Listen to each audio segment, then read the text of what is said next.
ebidensya, resibo, walang lusot ang may atraso. Ang mga resibong nakalap ngayong hapon. Isang ginang sa Camarines Sur walang awang sinakta ng isang lalaki. Ang pananakit nakunan pa ng video.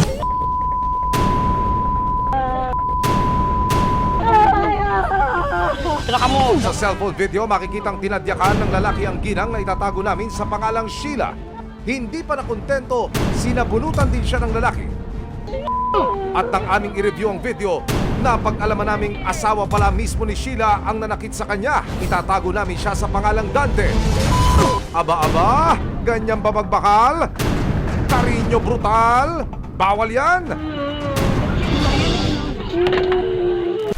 Isang menor de edad mula sa Rizal, nilapastangan at pinagsamantalahan. Ang mas masaklap, ang suspect na matanda, kakilala daw ng biktima. Shocking ang revelation. Hindi siya nakapagsumbong kaagad kasi natatakot siya at binabantaan siya. Papatingin siya. Sa loob ng 5 taon, nagpalipat-lipat ng hideout ang matanda. Hindi pwede yan. Ang pagtunto ng mga otoridad sa mailap na suspect. Sama-sama nating resibuhan. Positive? Nandyan daw. Dito yan. Nandyan sa loob po. Hello, sir. Hello. Oh. Magaling ako sa loob. Positive namin. Ipito. Paupahan. Para lahat. Yamate. Yamate daw, yamate.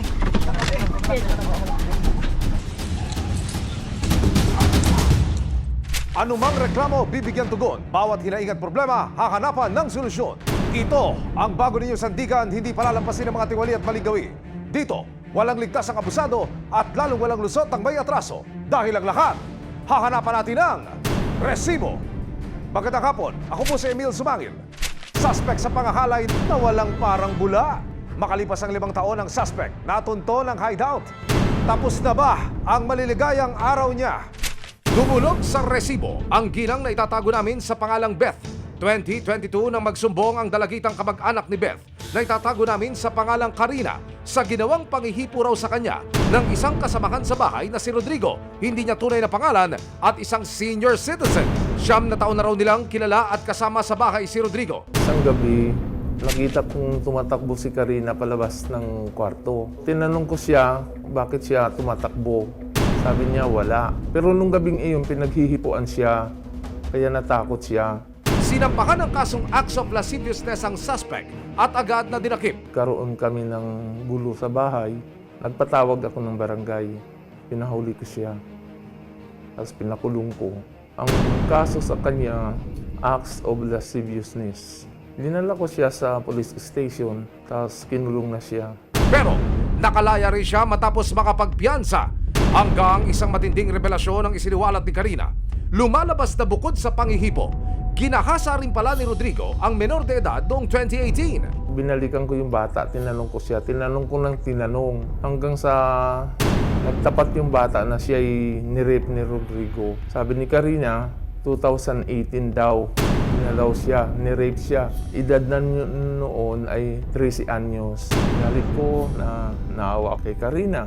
Ang galit ko na gusto kong patayin si Rodrigo. Pinagsampal-sampal ko siya. Sa pagkakataong ito, kasong rape at sexual assault ang isinampa laban sa suspect na si Rodrigo. Pero nakapagtago ang suspect.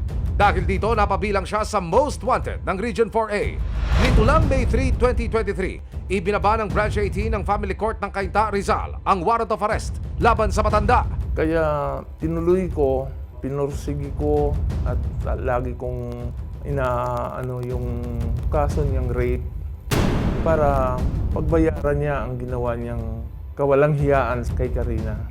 Hanggang nitong June 28, isang tip ang natanggap ng mga otoridad sa pakikipagtulungan ng PNP Criminal Investigation and Detection Group, Detective and Special Operations Unit o CIDG DSOU, kasama ang resibo.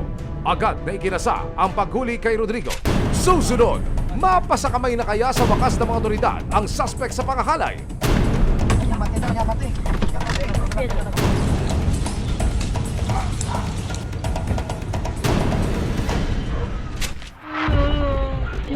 Abangan mamaya! Isang ginang sa Camarines Sur walang awang sinakta ng isang lalaki. Ang pananakit nakunan pa ng video.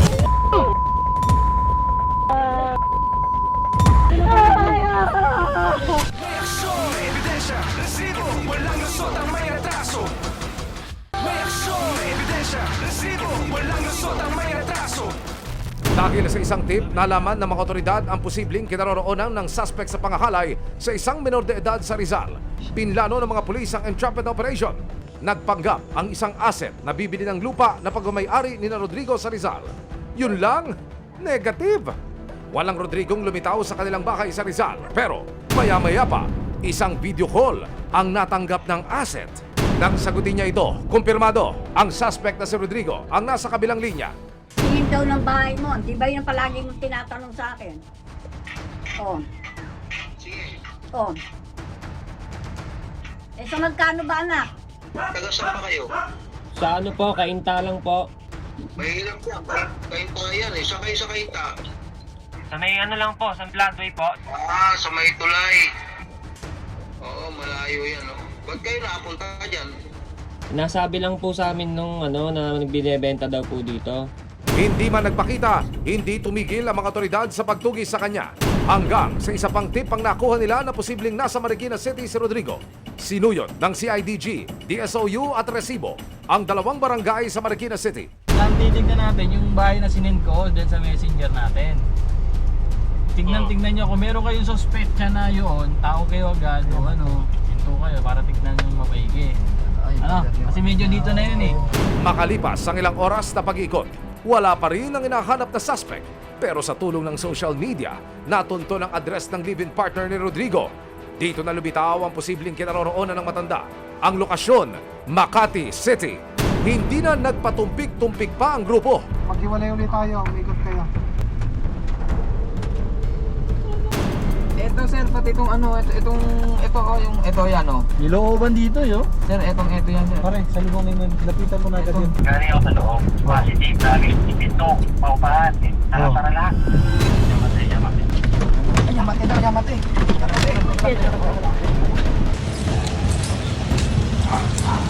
For real na talaga, nasa loob ng bahay ang mailap na suspect. Ang pulis po kami. Alam niyo naman po siguro. Taga-CIDG po kami. Wag na po tayong gagawa ng di maganda. Hindi ako nakatayo eh. Ang suspect natuklasang na-stroke noong nakaraang taon. Opo. Alam niyo naman siguro na yung kaso niya.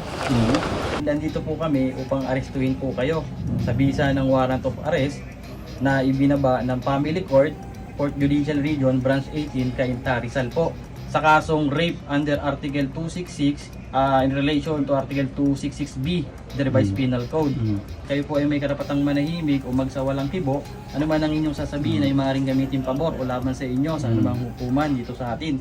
Ayon sa suspect na si Rodrigo, fake news daw ang krimeng ibinabato sa kanya. Hindi po totoo yun. Matay na ako, tsaka ano ng Diyos, hindi ako talaga nang... Nagpiyasa nga ako, tapos nung hearing ko ng February, hiningan ako ng 200,000 damage per issue raw. Wala akong ibayad. Patunayan naman talagang hindi ako nang rape. Alam niyo po bang meron na po kayong warrant po doon? Opo. Sabi sa akin niya, may warrant daw ako pag hindi ako matin. Hindi na ako makatin. Wala akong pambayad sa korte na 200,000 piso para sa kanya yun. Kung ano man, patawarin na ako. Wala naman akong ginagawang masama. Para magpagaling na lang ako dito. At saka inom ko yung gamot ko. Iniinom ko eh. Mahal ang gamot ko eh. Pag naubos yan, wala nang bibili ng gamot sa akin. Tsaka pag humiga ako sa ganyan simento, iba pakiramdam ko. Nanginginig yung katawan ko. Pineperahan lang daw siya ni Beth, kaya siya sinampakan ng kaso. Hanggang sa nagkasakit ako, pinakulong niya ako. Hanggang sa hindi na ako mati ng hearing kasi nga 200,000. Sabi niya, damage per issue raw. Mari naman itong itinanggi ni Beth. Wala akong hinihinging pera sa kanya. Alam ko wala siyang pera. Anong hihingin ko sa kanya? At kung ako man hihingi, hindi 200,000 lang. Yung akusado na to, kung saan-saan kasi nagtaguto gawa ng inilabas na warrant of arrest ng Branch 80 ng Cainta Rizal sa kasong rape, object rape at assault.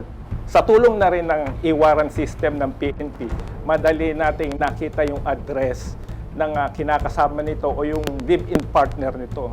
At nang binuksan din natin yung e-rogue, doon natin nalaman na mayroon pa pala siyang kaso na acts of lasciviousness. Wala naman pong kriminal o gumagawa ng karumal-dumal na kasalanan na aamin siya.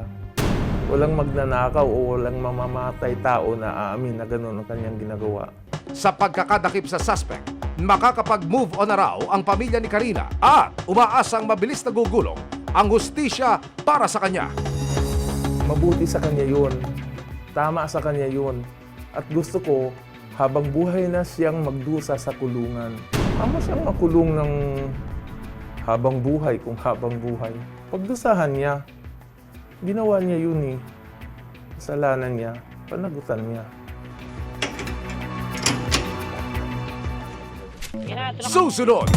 Sa cellphone video, makikitang walang awang tinadyakan ng kanyang asawang itinago namin sa pangalang Dante, si Sheila. Hindi pa nakontento, sinabunutan at kinaladkad din siya ng asawa. Ngayon, ano ho nais ninyo mangyari? Ako po sana, ang gusto ko pong mangyari, mapakulong talaga yung asawa ng kapatid ko. May ebidensya, resibo, walang lusot ang may atraso. May ebidensya, resibo, walang lusot ang may atraso. Feeling action star kung sapakin, kaladkarin at pagtatadyakan ang asawa. Kaya naman naghain ng reklamo para mahuli na ang nang abuso sa kanya. Pero papayag kaya kay padampot ang sariling asawa? Dumulog sa resibo si Aya noong June 19. Dala niya ang resibo ng pananakit sa kanyang kapatid na itinago namin sa pangalang Sheila. Nung una nyo mapanood yung video, ano ho, alam ko masakit yan. Pero paano nyo ho, paano nyo ho ikikwento, ihahayag ang inyong saloobin sa ating mga manonood po? Bilang pong kapatid at nakakabatang kapatid, siguro naman po kahit sino naman po ay masasaktan sa nakikita.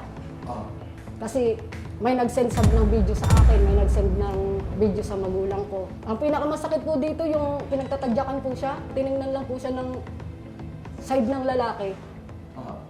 Habang binubugbog.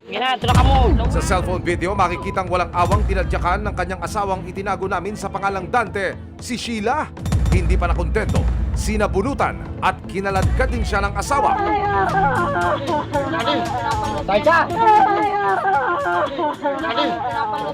Pinapalo siya ng mukha.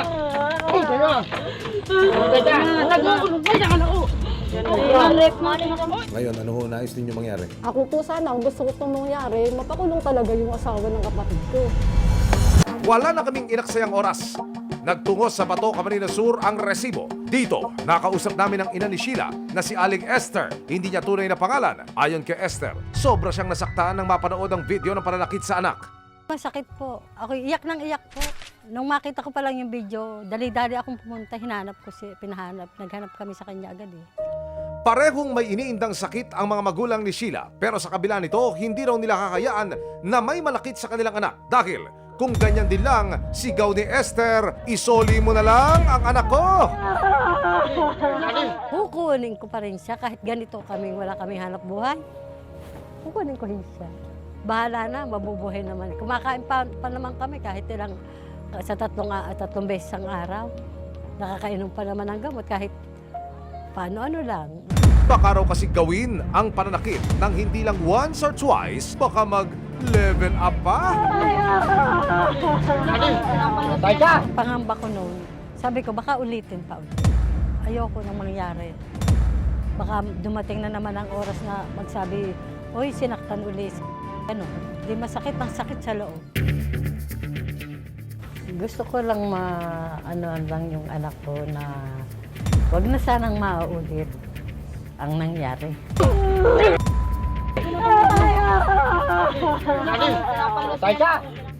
Bago pa man lumala ang sitwasyon, kasama ang Municipal Social Welfare and Development o MSWD, isilanggunin namin sa Bato Municipal Police ang sitwasyon ni Sheila. Puntahin natin yung barangay Los Reyes. Then, ma-coordinate din po tayo sa barangay para alam din ang barangay. Maging ang hepe ng pulisya na shocked nang mapanood ang video.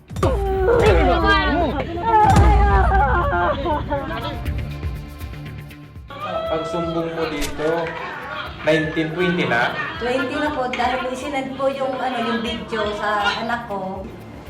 20 na po, tsaka ang gusto ko lang pong mangyari, kausapin na lang po ninyo muna yung kung anong niya, mangako siya na hindi na talaga niya gagawin. Dahil pag ganyan man ay, baka Kahit yan mga kasi cycle na Wala yan, yan. cycle of violence. Ano Dire-diretso yan. Wala yan. Hanggang Pakiusap, hindi wala yan yan. matitigil. Ang ano niyan, dapat niyan i-separate na muna. Ayaw daw po niyang makulong ng asawa niya. Talagang Anyway, ayaw po niya. Doon na lang tayo sa ano, Punta na lang po na. kung anong magagawa natin para matulungan siya. So, hindi sa ayaw niya, kundi kung ano ang magagawa natin para matigil yung pananakit. Yan, opo, yun na lang Wow. po. Opo. So, Wala ring inaksayang oras sa mga operatiba. Dumaan muna sa barangay ang mga pulis at MSWD. i-rescue tayo. I-rescue. Pinupumpok na baba. Matagal na pinupumpok. Makita mo yung video. Sabi ko nga kung recently yan na pinakita sa akin at ako mismo ang pupunta dyan. Si Sarahan. Maraming report na yan sa inyo dito. Naralan pa natin. Lakad papunta sa bahay. Pagdating sa bahay, natatan ng mga pulis ang lalaking nakita sa video na nanakit kay Sheila. Walang iba, kundi ang asawa niyang si Dante. So bakit mo sinasaktan yung asawa? Yun lang po sir nangyari yun kasi na ano sa akin yung anak ko na umuwi daw na madali ng araw. Na kuminom. Tapos sinabihan ko na tumigil na sa pag-inom baka magkasakit. Kailan ba nangyari yung pananakit mo? Nung gabi rin na uminom sila na magdamag. Kasi po, So sa tingin mo ba yung rason mo tama? Mananakit ka? Kasi na ano sabi niya, kahit sinaway kong tumigil sa pag-inom kasi pag magkasakit, walang ibang pipirwisyo kami rin. Ako, Pinaliwanagan din si Dante sa kasong posible niyang kaharapin. So alam mo ba na yung ginawa mo isang krimen? opo. Kasi violation yan ang 9262, ano? Meron tayong batas na violence against women and their children. Okay. Pag sinambahan ka ng kaso ng asawa mo, so makukulong ka.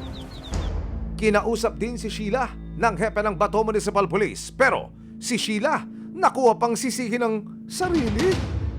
Ano po, kasalanan ko naman po. Kaya po inanon. Hindi rason yung kahit kasalanan mo, saktan ka. So, hindi justified yon. So, ngayon, papayag ka na lang ba na gano'n na lang ang gawin sa'yo ng asawa mo? Na, Hindi naman po ulitin yun. Naku ate, tapos na po tayo sa martyr era. Kinausap ng social worker si Sheila. Ay, isipirit ko muna po Sa barangay hall na itinuloy ng mga otoridad ang pagkipag-usap kay Dante. Hindi pwedeng pamarisan ng mga ganyan. Basta-basta mo na lang sasaktan ng asawa mo ng ganyan ang dahilan. Ano ba mat anong dahilan mo, mali pa rin. Nakausap din ng pulisya ang mismong kumuha ng video. Itinago namin siya sa pangalang Tessie. Ayon kay Tessie, hindi raw niya matiis na nakikitang sinasaktan ng kanyang kaibigan. Sabi ng kapatid ko nakakatanda sa akin, saka yung kaibigan ko na nag-send sa kaibigan niya, i-video para ano naman mangyari sa dun sa babae. Tayuan niya maano, kaya videoan niya. Napatitingin lang kami sa kanya kasi naawa kami, wala kami magawa, puro kami babae. Paglilinaw nila Sheila at Tessie, hindi raw sila nagiinuman sa bahay bago sila sinugod ni Dante. Taliwas ito sa dahilan na sinabi ni Dante kaya niya napagbukatan ng kamay ang asawa.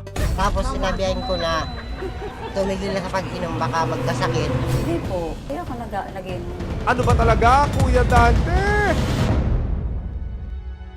Ano po yung kinagalit ng mister ninyo? Doon ko sa cellphone. Tinatanong niya ako sa cellphone na kung saan. Nagsinungaling pa ako sa kanyang wala sa akin. Pero tinago ko talaga yun. Kumbaga sa may alaala ng anak namin. Ayaw niyang mawala yun. Hindi rin pinalampas ni Aling Esther ang pagkakataon na makausap ang manugang. Isipan mo, ginibo mo sa marikagin ko. Paliwanag ni Dante, hindi naman masakit ang ginawa niya sa misis. Aray ko po! Makulog siya na kanto kanya to, so nabutong pasubok niya, pero so, kinuhain ko yan, so, kuha ko tail ko, bukuman ito talagang safe ang ulit to. Ibinusun ko sa naiya. Mamabaraw at video. Giit ni Esther, hindi siya papayag na maargabyado muli ang anak sa poder ng asawa. Uturuhon mo pa. Uturuhon mo pa. Di na ako mairakan ni mo. Hindi siya na ako nairak, kamtangan kaiging ko. Banangon mo ka na preso kiran. Amo pinagrurumuro po ito na. Anumang malasakit at pagmamakaawa ng ina. Sa huli, mas pinili pa rin ni Sheila na sumama sa asawang si Dante. Kasi naman po namin na mag-asawang na din maghiwalay. About sa para sa mga anak namin. Mensahe ni Sheila sa kanyang pamilya. Wala akong magagawa kung yun ang nakakawa. Dahil nasaktan din sila. Basta sabi ko sa asawa ko din na ulitin. Pero gaano niyo po kamahal yung mister ninyo? Hanggang kamatayan. Yun, talaga mahal ko talaga yan. Pero walang lusot si Dante sa ginawa niyang atraso dahil para sa mga pulis, tuloy ang kaso. We will assess the merit of the video. So, yun po. At kukunan po namin ng salaysay yung mismong testigo natin na kumuha ng video at yung may bahay kung saan nangyari yung pananakit doon sa biktima. So, after nan, kung kumpleto na po natin yung mga dokumento na kinakailangan natin, magpapile po kami ng regular filing na Violence Against Women and Their Children or Republic Act 9262. Nakalagay po doon sa provisions ng RA 9262 na kung if ever na ayaw ng mismong victim na mag-file ng kaso, so meron tayong ibang options. Any person na may knowledge doon sa nangyari. Halimbawa, doon sa bahay nila, nakita ng kapatid o kaya yung anak, pwedeng magreklamo. Yung basta meron siyang alam doon sa nangyari, doon sa insidente, pwede siya yung magsampa ng kaso. Paliwanag ng WCPD ng Bato Municipal Police, karaniwan na ang kaso ng mga asawang babae na pinipiling manahimik at magtiis kahit na sinaktan o inabuso na ng asawang lalaki. Ano yun? Yung between doon sa maghihiwalay sa rape, i-preserve ba yung family nila o ano ba mangyayari sa mga anak nila, magiging broken family sila. Grabe yung burden na nakaano sa kanila. Mga ganyang cases talaga, ma'am. Pag magrereklamo sila sa amin, ma'am, rinirefer pa rin namin yan, ma'am, sa psychological evaluation. Nitong July 8, dinalaw ni Sheila ang kanyang mga magulang. Hindi man makapagsalita, ramdam sa ama ni Sheila ang pag-aalala at pagmamakal sa anak. At kung gugustuhin ni Sheila na bumalik sa poder ng mga magulang, makasisigurado raw siyang bukas ang kanilang tahanan. Nangako siya na gano'n, okay na yun sa akin. Naman nangako siya. Kung hindi sa inyo, hindi mangyayari yung ganitong na nakapag face to face kami na ano. Salamat din sa inyong lahat.